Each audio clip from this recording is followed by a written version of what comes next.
আসসালামু আলাইকুম। আপনারা সবাই কেমন আছেন? আশা করছি ভালোই আছেন। আজ আমরা জানিয়ে দেব বাংলাদেশ এবং পশ্চিমবঙ্গের সর্বশেষ আবহাওয়ার খবর। দিনের শুরুটা হয়েছে কিছুটা মেঘলা আকাশ আর হালকা বাতাস নিয়ে।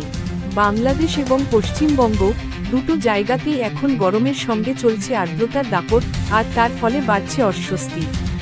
বাংলাদেশের বড় শহরগুলো যেমন ঢাকা, চট্টগ্রাম, খুলনা এবং রাজশাহীতে দুপুরের দিকে তাপমাত্রা থাকবে 34 থেকে 37 ডিগ্রি সেলসিয়াসের মধ্যে।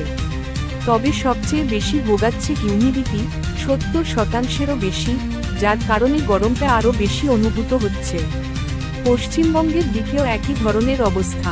কলকাতা, হাওড়া, বর্ধমান এবং উত্তরবঙ্গের কিছু অংশে আজ সকালটা শুরু হয়েছে আংশিক মেঘলা আকাশ নিয়ে। তবে দুপুরের দিকে সূর্যের তেজ কিছুটা বাড়তে পারে। কলকাতায় আজকের তাপমাত্রা থাকবে প্রায় 35 ডিগ্রি সেলসিয়াস, আর হিউমিডিটি থাকবে 65 থেকে 75%। দক্ষিণবঙ্গ এবং বাংলাদেশের উপকূলীয় এলাকাগুলিতে আজ বিকেলের দিকে হালকা থেকে মাঝারি ধরনের বৃষ্টি হতে পারে। সঙ্গে দমকা হাওয়াও বইতে পারে ঘন্টায় 30 থেকে 40 কিলোমিটার বেগে। সুন্দরবন ও আশেপাশের এলাকাগুলিতে বজ্রসহ বৃষ্টির সম্ভাবনা বেশি।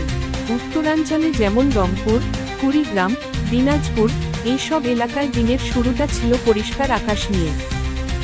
তবে রাতের দিকে সেখানে কিছুটা হালকা বৃষ্টির সম্ভাবনা রয়েছে। আগামী 3 থেকে 5 দিনের মধ্যে দক্ষিণ পশ্চিম মৌসুমী বায়ু ধীরে ধীরে সক্রিয় হতে শুরু করবে।